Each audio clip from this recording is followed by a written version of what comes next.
right, and welcome in everybody to another Tuesday edition of Connor and Coverage. I, of course, am Connor O'Reilly here talking the latest Georgia football news, notes, recruiting updates. Another ranked game this weekend against number 18 Auburn. It should be another fun and exciting game for this Georgia team, given the first 5 games of the season have been a lot of fun and exciting, especially if you enjoy defensive football. This Georgia defense is simply incredible. Offensively, there's still some things to work on. We're going to touch a little bit tonight on some of the injury news and really what Kirby Smart had to say. And you can kind of tell frustrated is maybe not the right word, but annoyed with where Georgia is from an injury standpoint at this point in the year. A lot of banged up players, none more important, I think, than JT Daniels. We'll share some clips of what Kirby had to say about his progress. If I had to make a prediction right now, and again, this is going to change because Kirby said we'll see where JT is Thursday, Friday, but I'd probably lean towards seeing Stetson Bennett start on Saturday for this Georgia team. I think that's something certainly based off what we saw against Arkansas, where it was clear very early in warm-ups that JT was not going to be playing that day. It'll certainly be something to watch going forward. We're going to do a little lengthy subject here on Bo Nix, a guy who, I've publicly been critical of in the past, but I have to say I was blown away with the way that he played a week ago. Sure, the stats weren't overwhelming, and I don't think it's a very good LSU team. But for him to come off being benched the week before and respond and play as well as he did on Saturday, that really impressed me. And he's got some athletic gifts that I think are going to give Georgia some problems with what they want to do, and that's certainly something to watch and monitor in this game. Now, I think Georgia's got the versatile athletes to maybe be able to counter some of that, but that's certainly a way that Georgia's going to go about defending him, and it's going to be interesting to sort of see how that all plays out. So we'll wrap up talking a little bit about the road atmosphere. This is Georgia's, in my opinion, first true road game, because I'm not counting Vanderbilt, because that's essentially a JV Georgia home game when you consider the stadium size there and how many Vanderbilt fans showed up. But as Kirby touched on, a lot of guys didn't get a true road game last season with COVID restrictions and whatnot being in there. So I think that's going to be something to sort of watch how some of the younger players in this Georgia team handle it. But with this defense, I think it's going to be, sort of something that sorts itself out, and they're not really going to be too flummoxed or caught off guard by the Jordan-Hare crowd, which I will say, of the stadiums that I've been to in the SEC, Jordan-Hare Stadium is a fantastic place to watch a game. The crowd is usually always into it. It's just the layout of the stadium, I think, is really cool and really well done. And it's something where if you get a chance to go to a game there, I would absolutely recommend it, because it is one of the more unique and intimate settings in college football. And then obviously we'll answer your questions at the end of the night and sort of see where things are, what the pulse is. Obviously, a lot of people happy after the win over Arkansas, the 37-0 dominant victory. But then there are also some people that, with the quarterback situation, we're less than thrilled with what happened in the post-game press conference. I'm sure that'll come up. But without further ado, let's start with the quarterback situation, because I think that's sort of the bigger situation or the one worth monitoring right now when it comes to the injuries. Kirby Smart sort of updating the status of JT Daniels, discussing a little bit about Stetson Bennett and how he has gone, and really speaking on some of the injury concerns that Georgia has over the course of this team. And so, I'll let Kirby sort of explain. He went into a very long and well-reasoned sort of statement on JT, where he is with that lat injury and sort of what the process of getting him back to 100% and getting him back onto the field looks like. Here's Kirby Smart from tonight talking about JT Daniels, where he is at. Doesn't give a ton of details on how much he had practiced today, gives a little brief, mention here and there, but I thought what he had to say overall and the way they are managing this injury was pretty interesting. So here's Kirby Smart. My finesse, my first question was on is he going to aggravate it and hurt it worse by doing anything? And he said basically it's a muscle injury, so anything that bothers it you don't want to do, but anything that doesn't bother it you want to continue to do. So he's able today to go out and do some softballs. It didn't bother it. And that's the same protocol they did with Dak. It was not a complete shutdown. There's exercises he can do in our training room that are bands and throwing motions. The muscle injury are not. So anything that bothers it, don't hurt him. Don't bother him. And as long as it doesn't bother him, then we feel like we're getting improvement, gradual improvement. And that's the key. Because the last thing I want to do, and that's the same protocol they did after go back. Then a constant cycle of that. So we're not trying to finesse it in the point that, hey, we throw him out there. We're trying to get him to do what he can without getting injured. And I'm not the expert at that, I can assure you. I do listen to what Ron says, and we also consult with other people. Yeah, sorry about the feedback there. Trying to get the show up and running up at a couple different places, specifically the homepage, but it looks like that should be good to go there now. So recapping what Kirby had to say there.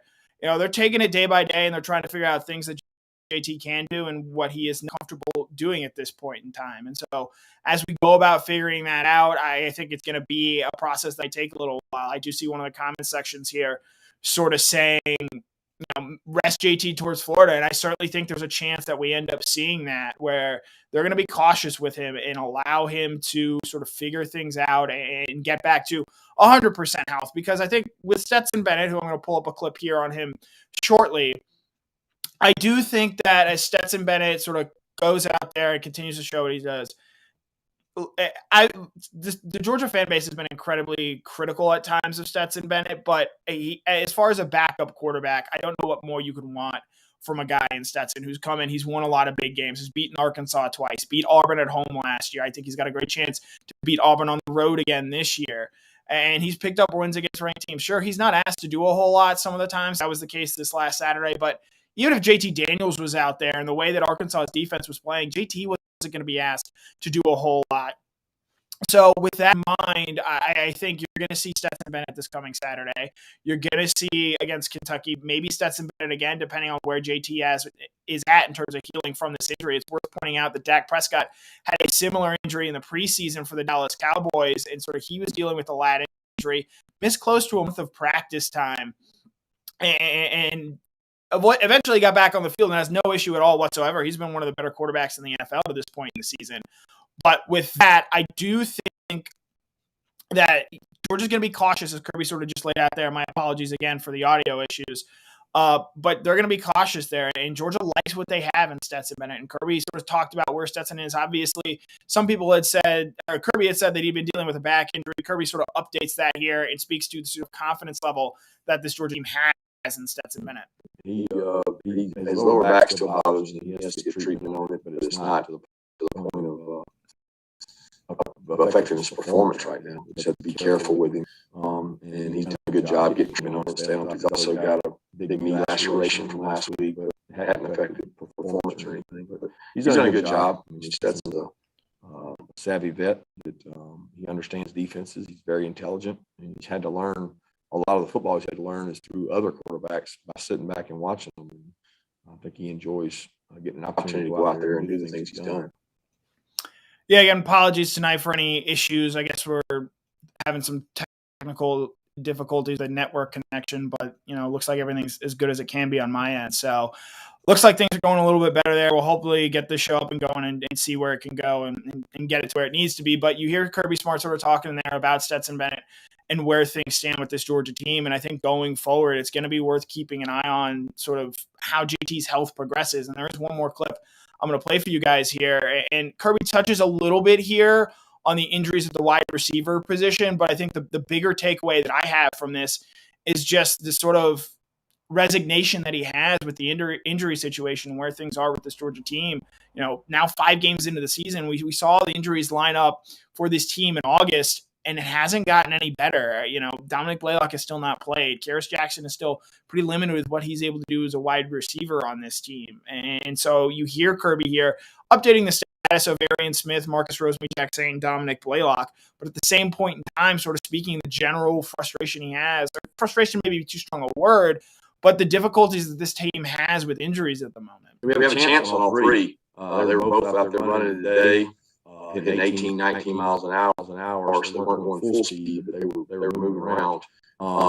Rosemy's probably got the best chance, and each one of them got a chance to make it back. But they're not taking a lot of reps. They're getting walk-through reps, stay in the middle part of the game, and then we'll see if they can clear by Thursday or Friday. So yeah, you hear Kirby there sort of talk about his general sort of exasperation when it comes to these injury situations. And look, I don't know if Dominic Blaylock played on Saturday. As you heard Kirby say there, Marcus Rosemy saying sounds like he's got the best chance of coming back. Arian Smith has been dealing with this shin injury since the UAB game. And so with that in mind, this injury situation, Darnell is back. I think Tyke Smith has a better chance of coming back this week as well and playing. It sounds like Kirby gave a really positive update on his health status. But again, this injury situation with JT Daniels sort of at the top of it, it's something that's going to have to stay with this Georgia team for a while. And sort of the way this Georgia team is talked about, this defense has been phenomenal and continues to do so. But if this Georgia team is going to reach its ceiling, it needs not just JT, it needs a healthy Kyrus Jackson. It needs a healthy Arian Smith, a healthy Don Blaylock, a healthy Marcus Rosemy-Jacksaint, potentially even a healthy George Pickens. And so as the injuries sort of linger and stick around, it is certainly something that's worth watching going forward for this Georgia team. So that's our first topic of the night, a quick little update there on the quarterback play. And I am going to play again the audio from Kirby Smart talking about JT Daniels. I understand it's a little messed up with the way it was heard, but I think I've got that issue fixed now. So here's Kirby Smart talking about JT Daniels, updating his status. This will be our last thing on JT Daniels for tonight, but here it is. By finesse, my first question with Ron is he going to aggravate it and hurt it worse by doing anything? And he said basically it's a muscle injury, so anything that bothers it, you don't want to do. But anything that doesn't bother it, you want to continue to do. So he's able today to go out and do some stuff because it didn't bother it. And that's the same protocol they did with Dak. It was not a complete shutdown. There's exercises he can do in our training room that are bands and throwing motions and things that are not, they don't hurt him. They don't bother him. And as long as it doesn't bother him, then we feel like we're getting improvement, gradual improvement. And that's the key, because the last thing I want to do is push the envelope, re-injure, go back, then a constant cycle of that. So we're not trying to finesse it in the point that, hey, we throw him out there. We're trying to get him to do what he can without getting injured. And I'm not the expert at that, I can assure you. I do listen to what Ron says, and he also consult with people. So, yeah, there's Kirby Smart recapping sort of where things are at with JT Daniels and how he goes about recovering and where things go from there. So that's our first topic here of the night, talking about JT Daniels. We're going to move on to a second subject, one I've got coming a story on tomorrow morning. We're going to talk about Bo Nix here, which a week ago, I don't think we would have been talking about him as a possible Auburn quarterback after he'd gotten benched against Georgia State. Did not play well in that game, and TJ Finley came in, sort of rescued the day there for Auburn there, I should say. So you have that, and then Bo Nix comes out and is the best player for Auburn this past weekend. Leads them in passing yards, leads them in rushing yards, leads them to their first win in Baton Rouge since 1999. A really incredible performance there by Bo Nix. And sure, statistically, it might not have been all that impressive. And as I said at the top of the show, I don't think LSU is good. I think this team finishes with a losing record. I think Ed Otron is going to be fired there from the end of the season with the way things are going there down in Baton Rouge. But for Bo Nix to come in and play the way that he did after being benched the week before, and as someone who played football growing up, and again, I'm not at a college level or anything like that. I played at the highest level, started for 2 years at Georgia high school football. To get benched, there's nothing worse, especially as a young person, as a football player, to have to deal with that and the psyche that comes with that. And Bo Nix is hearing it from all sides. He's got these endorsements. He's a 5-star quarterback, son of a former Auburn quarterback as well. And he hasn't lived up to the hype yet. And getting benched is such a humbling moment for him. And for him to come out and lead his team to a win in a situation that they have not won in since 1999, since Bo Nix was in diapers. For him to come out and do that really impressed me. And I know I've been very critical of Nix and the way that he has played and sort of where he has led this Auburn team. But for him to come out and do that really grabbed my attention, say, hey, this is a guy that is capable of doing some special things from a leadership standpoint and a playing standpoint. He may never be the 5-star quarterback that people thought he was going to be, but for him to do that at least says something to me about the quality of player and the mental toughness that he possesses. So Georgia's going to see him this week. He's going to be their starting quarterback. And so Kirby was sort of asked, they've seen some running threats before. I think Mike White, from Vanderbilt did some things. I think KJ Jefferson was obviously a little hobbled last week. But Bo Nix is a different type of athlete, flat out, than what they have seen so far. A lot of those guys were a little bit more bigger. Bo Nix is just fast, man. As you saw him running around sideline to sideline there in that win over LSU, this guy's able to make plays with his legs, and Georgia's going to have to be on their best to sort of try and contain him. So here's Kirby Smart talking about defending Bo Nix and what Nix does well and how this Georgia defense is going to go about slowing down a very fast Bo Nix. The challenge of a quarterback is how long you have to cover and how creative you have to be. There's plays that there's plays that are 8 seconds long. Our guys on average play, I don't know, 3-4 second plays a long time. I mean, 8-second play is a long time. He can extend plays. He can win with his feet. Bobo's very creative with quarterbacks that can run. So, some quarterbacks that run can't throw. So he can throw and run. So it adds an extra element that sometimes the design runs are easier to defend than one when you think it's a pass, because it is a pass and he takes off. So it's tremendously hard. I don't think people understand exactly how good an athlete this guy is. I mean, it's been reported to me that he's at 22 miles per hour on GPS. We don't have but maybe 2 receivers on our entire team that can hit 22 miles per hour. So he is a really, really good athlete. Yeah, 22 miles per hour is no joke for a quarterback. So for Bo Nix to go out there and do that and play that well, I think is really impressive. Now, how is Georgia going to go out and defend him? Well, the easiest way is beat you from the pocket. I think that's what Penn State did. Penn State obviously beat Auburn. Georgia has the athletes to do that, both on the defensive line and at the linebacker position. We're going to touch on a little bit of them here, but I thought Channing Tindall, who, in terms of talking to Georgia players, there is not a more fun player to talk to discuss, to talk things up, to ask questions than Channing Tindall on this team. He was great again tonight. I encourage you to go hear from him on the Dog Nation YouTube page. Here's Channing Tindall talking about and laying out in really simple terms. Here's how you defend Bo Nix. We've definitely seen Bo Nix since he's been in college football, since he's been playing. He's always been like a dual threat quarterback, so you always have to watch out for it. Just watch the last game he played against LSU. He went left, he went right, he went back, he went he scored a touchdown. We were like, hey, we're going to have to keep him in the pocket. He's definitely going to first record with.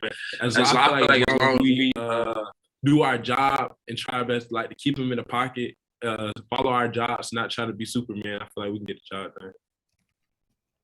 Yeah, so you hear Channing Tindall sort of talking about the way to beat Bo Nix is keeping him in the pocket. And so you keep pocket by having great discipline as an edge rusher and ultimately having the athletes there that are able to impact the defensive line. And one of those guys that really stands out, and I've got a story on him coming on this Thursday, is Adam Anderson. And I thought Kirby gave a really good quote on Adam Anderson tonight and sort of what he is as a player, because obviously everyone remembers a season ago how really incredible Adam Anderson played in that game against Auburn. I think that was his big coming out party. It showed that he was starting to put things together and become a real piece in this Georgia defense. Had 6.5 sacks a season ago, and then comes out this year, leads Georgia in sacks so far with 4 to start the season. So I think that's certainly something that you saw that Auburn performance a year ago do a great number of things for his confidence. And you sort of hear Kirby Smart talk about that right here and how Adam Anderson has grown physically and tried to grow mentally, as that has been one of the big things with him, how he grows and puts on weight. But I think because of that, that's certainly something to watch going forward. Adam Anderson is going to be an absolute monster on Saturday. I think he's going to play very well for this Georgia team and make life miserable once again for Bo Nix. What makes Adam Anderson a player? Yeah. Size, speed, athleticism, great get off. I mean, he get off. He's just long and fast. I mean, you start looking at it. The comparison to me has always been Leonard Floyd with him, because I saw Leonard play for so long and recruited Leonard back when I was in Alabama. Adam has a lot of those traits.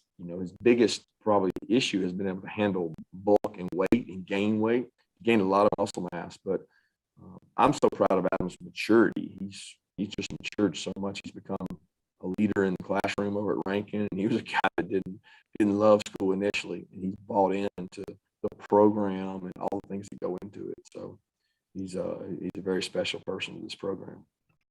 So yeah, Adam Anderson continues to be a guy that's going to play well and make things difficult for Auburn and Bo Nix on Saturday. I expect him to have a great game, maybe not double-digit sacks in a game. That'd be incredible. Multiple sacks in this game. I think you're going to see Georgia get after the passer here a little bit. Auburn's offense, specifically that offensive line, has struggled to hold up in pass protection, and I do think that Anderson, Nolan Smith, even Channing Tindall and Nakobe Dean as blitzers, I think are going to be guys that get after Bo Nix and make things very difficult there. As I said on Dog Nation Daily earlier today, it's a bold prediction, because when you give score predictions, you don't often hear people saying, oh yeah, they're going to shut him out.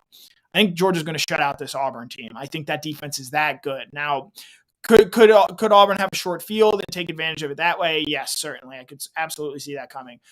But with the way this Auburn team is designed right now and the talent deficit that I think exists, especially on the line of scrimmage, I think this defense is once again going to shine on Saturday and make things very, very difficult for Bo Nix and this Auburn offense as a whole. I know Tank Bigsby is someone a lot of people are going to be interested to see how he plays. Obviously, the connections there with how Georgia recruited him, how he ended up at Auburn. I don't think Tank Bigsby has a very impactful game on this Saturday. And because of that, I think it's going to put even more on Bo Nix's plate. And while Bo Nix, great story, the way he came back and played last week, bouncing back against LSU, getting a huge win for that Ram, he's running into an absolute buzzsaw on this Georgia defense. And so because of that, I think that's going to be something worth watching. And really, while the Bo Nix story has been great, it's been a great turnaround for him. What he did against LSU, I have the utmost respect for. But this is a much stiffer test playing this Georgia defense and playing as well as it is right now. So going forward, that's sort of where we're at. Wrapping up there with our second subject, talking a little bit about Bo Nix. And then going on to our third subject, talking about the Auburn crowd. This is really Georgia's first real road test of the season. And, I'm not counting Vanderbilt. Clemson was a neutral site game. There were just as many Georgia fans there as Clemson fans. And, as Kirby Smart sort of laid out tonight, this is going to be the first time that these guys play in a true road environment. I don't think, last year was a really great test, even though they played at Alabama and some of those other, great SEC environments. There are going to be 86,000 screaming Auburn fans there on Saturday. And early in the game, they're going to be into it. And, we've seen this Georgia team come out and start really well in games before, but this is a different test. And, Georgia has outscored opponents 91-6 in the first quarter. If they do that again on Saturday, this Auburn crowd stuff that we're about to talk about here is going to be totally moot and irrelevant. But this Auburn crowd is going to be juiced up, ready to go. It's a 3:30 kickoff. This Auburn team is feeling pretty good about itself after the big win against LSU last week, just given the way that rivalry has gone in recent seasons. So here's Kirby Smart sort of talking about the concern that he has with this Georgia team, with really almost half the roster, this being their first real road game. I always concerned on the road in the SEC. You look across the league right now, and I can give you 4 or 5 games of examples of first road trips for teams. And Long is used to have 25% of your team that had not been on the road. And, now we're at probably 50% that hasn't been on a true road game in that kind of environment because of COVID last year. So you're seeing the impact of that, whether it's our game or Kentucky, Florida, Alabama, Florida, all the games, Ole Miss, Alabama, and they're all over the place. So we try to just teach and learn from it, but inevitably, you may have mistakes. You may make mistakes, and you've got to overcome those, and you can't let one mistake compound things and make it worse. So that's what we've talked about. We're trying to talk about the threats to us playing well and be aware of them and then conquer them in practice so that you go out the game and play with confidence. Yeah, so again, this is going to be a game where starting fast for Georgia is really important. I think it was a week ago with the way that Arkansas won. I think with the crowd this week, that's going to be something worth watching as well there. How this Georgia team sort of goes about slowing down this Auburn crowd. And again, if they get out to an early lead and make things difficult, I think that's going to be a really good sign for this Georgia team. Again, I said earlier, I think Georgia shuts out Auburn. I don't know how much Georgia scores in this game. I do think Auburn is going to make some of the same mistakes Arkansas did with regards to how it plays the run. I think they might dare Stetson Bennett to be a little bit more involved in this game. But I think this Georgia defense is just too good for this Auburn team. Maybe Kentucky, given it's a third straight sort of physical SEC opponent, and the way they're going to try and muddy up the game like they did against Florida a week ago. But I don't think this Auburn team right now is built to really slow this Georgia team. Now, granted, there is, Brian Harsin, some new familiarity there. But at the same point in time, Kirby knows the defensive coordinator, Derek Mason, and he knows Mike Bobo incredibly well, the offensive coordinator there. So while the newness of Brian Harsin and the for, as Kirby said, half this roster going to Auburn on the road for the first time, I think the veterans, especially on that defensive side, are going to have these guys ready to go and ready to play. And so with that, those are our 3 topics tonight. We will now open it up to questions. If you keep asking about the sound, unfortunately, there's the lag, audio, whatever. There's nothing I can do. I'm at the weight of my Wi-Fi right now, which is not good. No one is playing Call of Duty in another room. I don't own Call of Duty games. I'm not a high school freshman or anything like that. So let's try to keep it to football and sort of discuss things there. I know I'm not wearing Georgia clothes again. let's just keep it to football and sort of discuss what you guys think is going on about the Auburn game, state of this program. We talk about JT Daniels and where things go there. So whatever it is, I'm going to open up to you guys with some trepidation there with the way this comment section has gone right now. Let's see. Greg Childers, I'd be, if Georgia gets in the 30s, then that's a really impressive statement by that offense, or, maybe the Georgia defense gets a touchdown in that game there. I think Georgia, they're going to get probably around 24, 28 points in this game, 27, maybe they settle for some field goals. They got to start fast. And I will actually say, touching on that, the way that Todd Monken has designed his offense to start this season, I think has been so impressive. The way that he has schemed things up and made things so easy, regardless of who the quarterback is, to go down the field, to operate, execute a game plan that takes advantage of what the other team doesn't do well. He did a phenomenal job last week against Arkansas, and I think he's going to have a really impressive plan this coming week against Auburn. Let's see. Yeah, here we go. I expect Auburn to throw out a lot of trick plays and try and get things going, try and be creative with the way that they use Bo Nix. So because of that, I think it's going to be interesting to sort of see how it plays out there. Colby, there you go. Jordan Davis, that's all. It's interesting sort of the Heisman discussion that is going on around Bo Nix, or not Bo Nix, excuse me. Around Jordan Davis, because he's clearly the most impactful player on this Georgia defense. But unfortunately, he's just never going to get the statistics needed to sort of be a Heisman contender. And, that's unfortunate because so much of this award is numbers based. But I actually think Nakobe Dean is maybe the guy who, if you're looking to pick someone from this Georgia defense to at least be a representative there, I think it could be him. He's got 3.5 sacks already this season. He's shown that he's an incredible blitzer. That is an area that he has really improved on, going from a sophomore to a junior. And is something that I think as the season goes on, as he racks up tackles, as he racks up sacks, he's sort of going to reap the benefit of Jordan Davis being as good as he is. And so while I would love Jordan Davis to be there, I would love both Nakobe Dean and Jordan Davis to be there. I think those guys are kind of the face of this Georgia defense. I think actually Dean might be the better Heisman candidate of the two, just because, again, so much of this award is numbers based. Interesting stat here. So DW brings this up on YouTube. If the Georgia D is as advertised, Nix is going to have problems, maybe throw a couple of picks. For as much as Bo Nix has struggled this year, he has still not yet thrown an interception. For as inaccurate as he has been at times, and as much as he struggled against that Georgia State team, did not throw an interception. And, Kirby joked about trying to figure out a way to come up with turnovers. If he knew that, he'd be a very wealthy man. It'll be interesting to see how Georgia goes about doing that. And, last year, yes, Georgia did intercept Bo Nix. I believe Tyson Campbell had an interception in that game. And so it'll be interesting to see, because that's exactly the one thing that can happen for Auburn. If you're turning the ball over to this Georgia defense, it's total game over. You've seen 16 3-and-outs in the last 2 games against Vanderbilt and Arkansas. I think if you're an opposing offense, you would gladly take that over just giving this Georgia offense, which does have to work a little bit to score and generate points. To do that, I think, if you're giving them short fields, that's just an easier way to defeat. Let's see. Comments, questions. Let's see. I can't answer that because I don't know the answer to that question. David Riddle, since I am predicting a shutout, I'll say 27-0. I think they kick a couple of field goals. I think Auburn gives them 1 or 2 short fields. I do think they force a turnover in this game.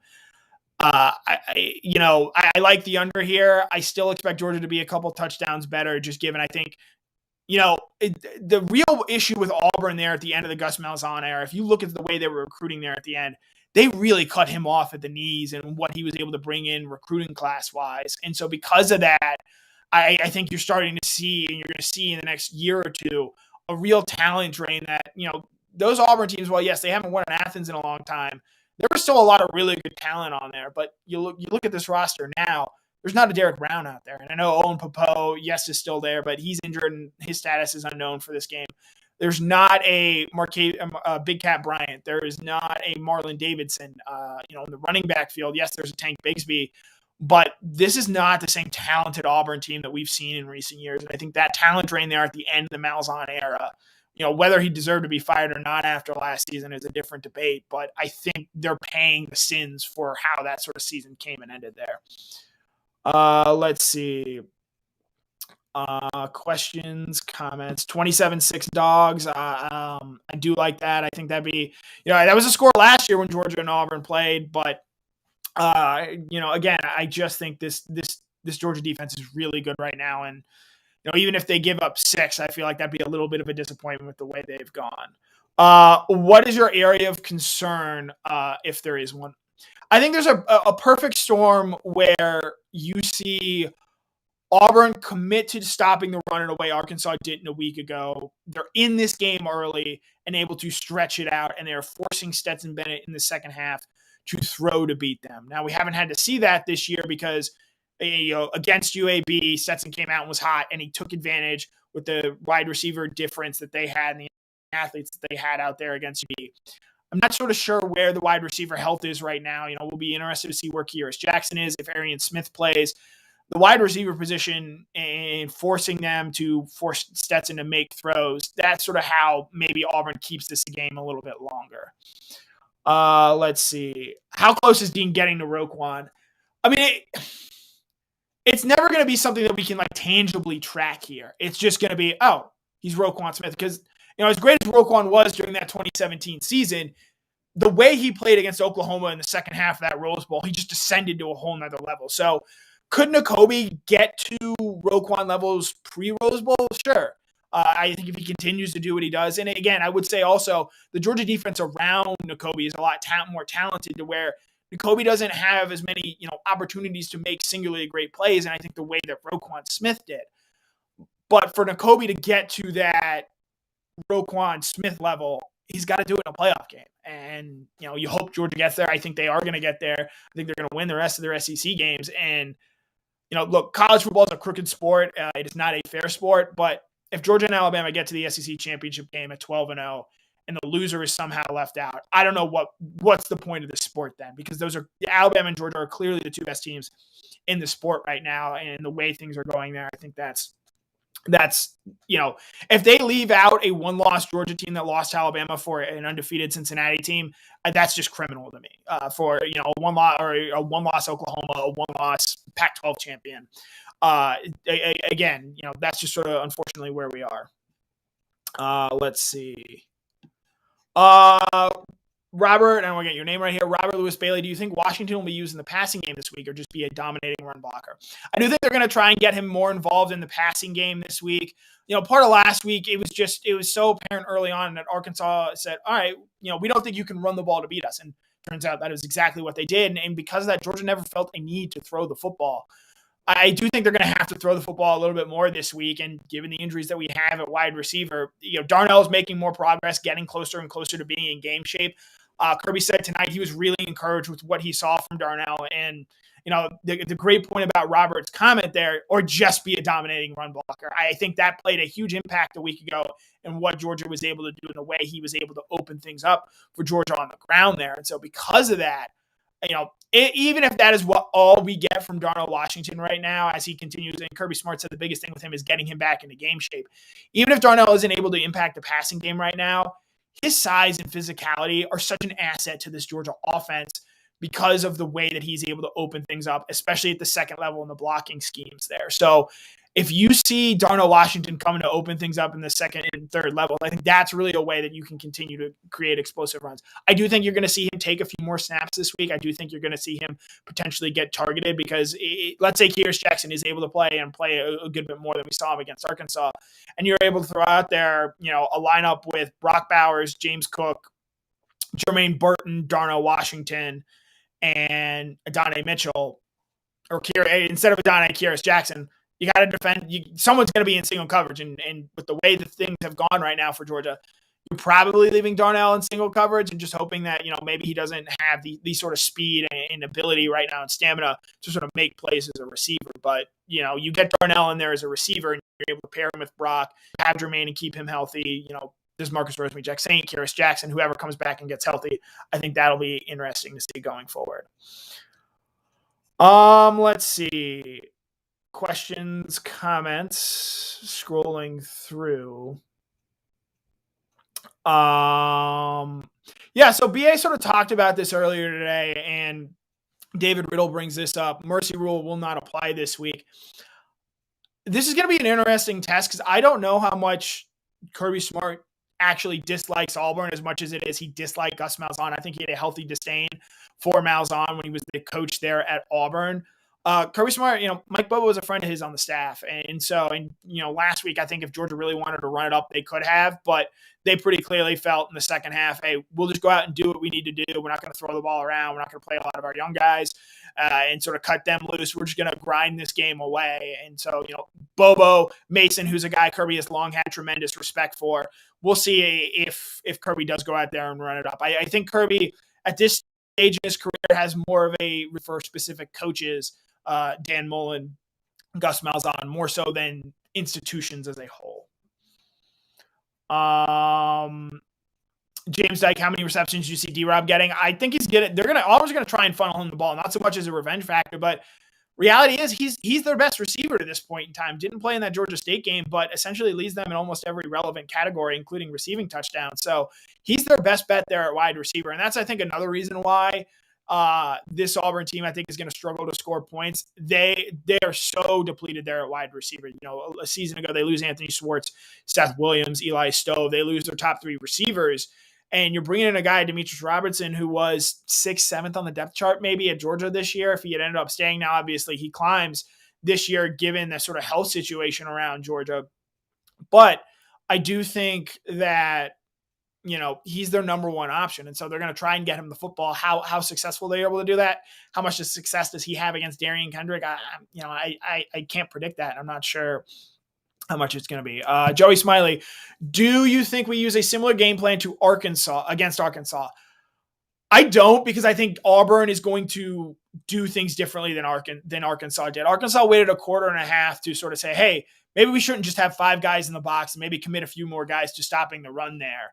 And I think Auburn is going to, in a way that I think you saw UAB try and do, slow down this Georgia rushing attack and say, hey, if you're going to beat us, you're going to have to beat us with Stetson Bennett throwing the football. And I think Auburn is going to dictate a change in the game plan there. Because I do think a week ago, if Arkansas had said, hey, no, we're not letting you run on us with Stetson Bennett as our quarterback, maybe that game, at least offensively, plays out a little bit differently. I think Georgia and Arkansas could have played for a few more hours, and Arkansas would have struggled to find points. So, let's see. So SEC Dog brings this up. The goal line package. We saw this last year with Jordan Davis and Jalen Carter. In 85, that is Owen Condon, an extra offensive lineman there. Jalen Carter is an incredible athlete. That block he had, I saw it in real time and what he did and just took 3 guys to the curb. That he is such an incredible athlete that, it makes sense to use him there in that situation. And I will note, if Georgia really wants to make a Heisman push for Jordan Davis, his best statistical case might be using him as a goal line tight end or a goal line fullback there. I think Jalen Carter, who in his high school career has some experience as a tight end, as a blocker, that's going to be something they maybe continue to do going forward. But you saw last year, I believe it was against Tennessee, I want to say, that he did have the touchdown. I know he had a touchdown. I'm trying to remember if it was Auburn or Tennessee early in the season there. That goal line package is a lot of fun and interesting to watch. And when I think Zamir or Kendall are your running backs back there, that's going to make things pretty interesting. Let's see. I'm going to scroll through. Sorry if I'm skipping a lot of questions.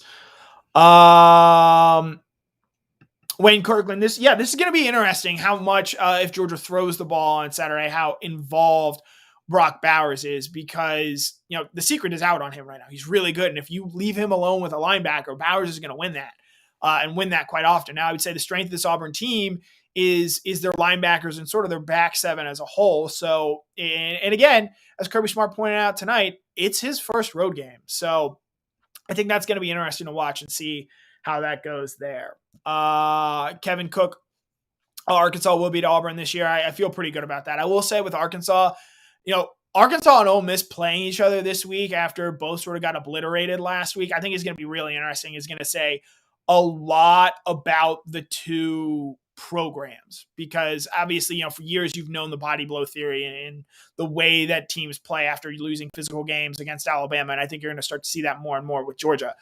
both these teams got taken to the woodshed last week, and how the two programs respond is, I think, going to say quite a bit about where they are as programs. Obviously, they're trying to climb the ladder there in the SEC West, and I think there's a little bit of a vacuum right now with Texas A&M clearly taking a step back. How much of that is the Haynes King injury? How much of that is Jimbo sort of being stuck in an outdated offense?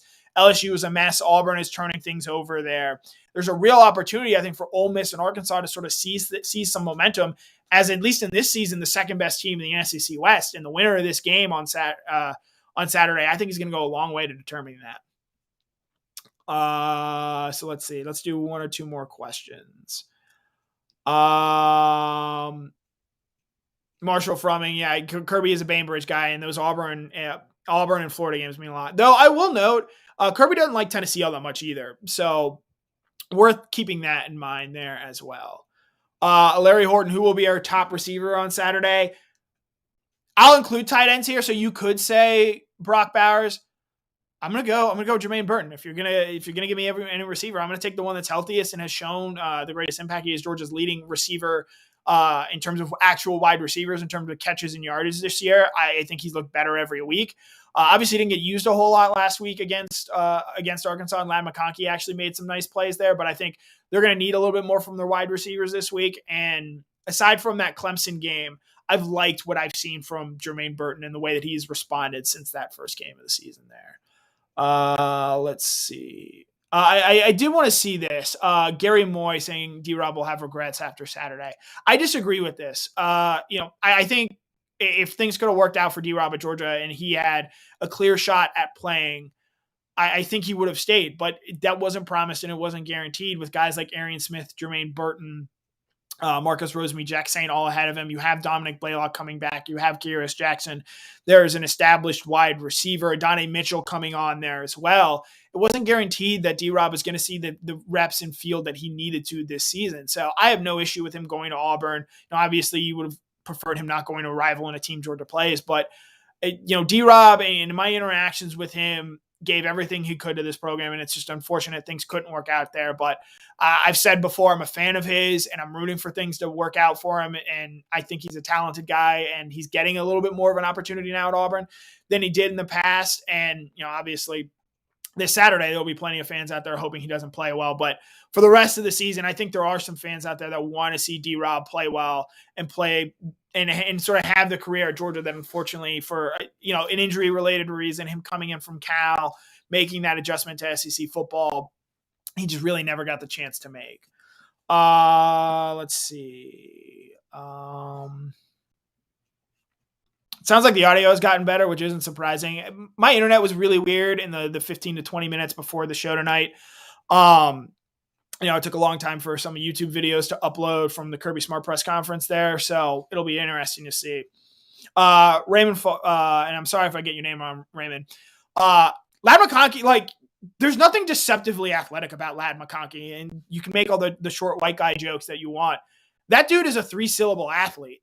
That guy makes plays, and sure, his size was probably the reason he was a lower-rated recruit, but as he showed against Arkansas last week and make the Vanderbilt jokes that you want, he's played well so far this season and shown that he is an SEC-capable athlete and a guy that I'm going to be interested to see how Georgia continues to develop. It's hard not to watch what Hunter Renfrow, who was a walk-on at Clemson at first before getting put on scholarship, is doing with the Oakland Raiders and really making guys look silly with advanced route techniques and using the athleticism that he has to make catches and play well for the Raiders there. And sure, you can make the jokes and comparisons, Wes Welker, Julian Edelman, et cetera.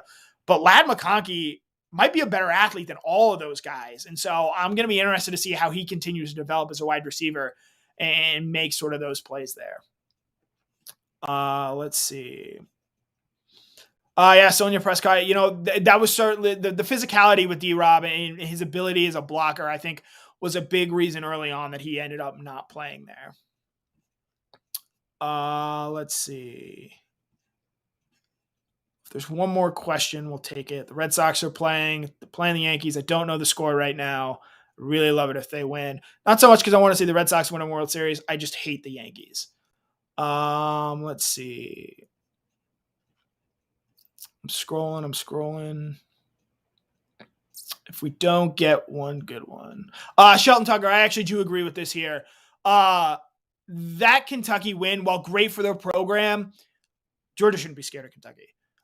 That Kentucky team is no different than the Arkansas team that Georgia saw a week ago. They're going to be physical. They're going to try and muddy the game up, but Georgia's going to overwhelm them with talent. I would not be surprised to see a sort of similar score there. And as long as Georgia doesn't turn the ball over, I think they're going to win. Again, last year, with Stetson Bennett out there, and that was probably, as much as he struggled against Florida and Alabama, that may have been his worst game there against Kentucky, throwing 2 interceptions. That Kentucky team is they're able to out physical Florida, and they're actually, Kentucky starting to do better in terms of recruiting and convincing players to come play there and be a viable option. I think if they hit things right and Florida doesn't make a correction forward, I could see where there's a 2-3 year stretch where Kentucky is able to, make a real consistent run as a second best team in the SEC East. They were in 2018. It's just the way that Georgia is built and the way that Kirby Smart wants to play and the way they are always going to be out athleting Kentucky. It makes it so hard for Kentucky to win, because I think Florida's a little bit more of a finesse team. They're not quite as physical. With Kentucky essentially being a less talented Georgia team, that's going to make things really hard for Kentucky unless they have just fantastic quarterback play. And I don't care what disgusting food concoction Will Levis comes up with. He's eating bananas on the peel. He put mayonnaise in coffee. You had your first white coffee last week. He'll come up with something creative going into that Georgia game to insult the food palates of everyone. That Kentucky team does not scare me in the slightest. I do think of the 3-game stretch, Arkansas, Auburn, Kentucky, I do think Auburn probably presents the most difficulties, but I do think a lot of that is because of the schedule or the venue, so much to say. So 2-0 Red Sox. All right. We like that. We're going to get out of there on that. Again, apologies for early on in the night about some of the Wi-Fi issues. I think that's more of a Comcast issue than perhaps my issue. Hopefully we get that fixed going forward. There's a brief audio hiccup as well. Thank you guys so much for tuning in. I will actually not be on next week. I have a prior engagement that I will be attending to, but we'll be back during the bye week. We'll have you guys completely covered. Maybe we'll do a pre-tape show or change the time a little bit. Maybe we do it a little bit earlier in the day, in the afternoon there. So you guys are hanging out, come around then. You'll have Jeff Sintel recapping a huge monster recruiting weekend from this past weekend against Arkansas. A lot of interesting visitors. Travis Hunter, who had a serious injury on Friday night and then still showed up at Georgia anyway. I found that very curious. He's the number 2 in some rating services, number 1 overall player in the country. So that's worth monitoring going forward. We're going to do cover 4 on Thursday. Those are always lively and exciting. You have Brandon Adams every Monday through Friday. So a really fun couple of days, fun couple of shows. Auburn's going to be a lot of fun. The way this Georgia team is playing, even with the quarterback situation they're trying to figure out right now, I think worth going forward. It's still going to be a lot of fun to watch as they progress through the season, because enjoy this defense. If I can close on this note, we have not seen a defense this good in a while. I don't think we're going to see a defense this good for a while after, because if you look at what they potentially stand to lose next year, while I still think it's going to be a good defensive team, it's not going to be the same one. And this defense is throttling folks week in, week out. They're overwhelming with talent, and they are playing sound fundamental football in a way we haven't seen in quite some time. So my plea, well, yes, there are concerns about the offense and JT Daniels and his health. Enjoy the defense. And so with that, we'll call it a night here on Tuesday night. This has been Connor in Coverage. Again, apologies for some of the YouTube issue, or not the YouTube issue, the technology issues. Again, I'm producing solo here, so I appreciate a little bit of patience when I can get it. Hopefully we get things figured out when we're back.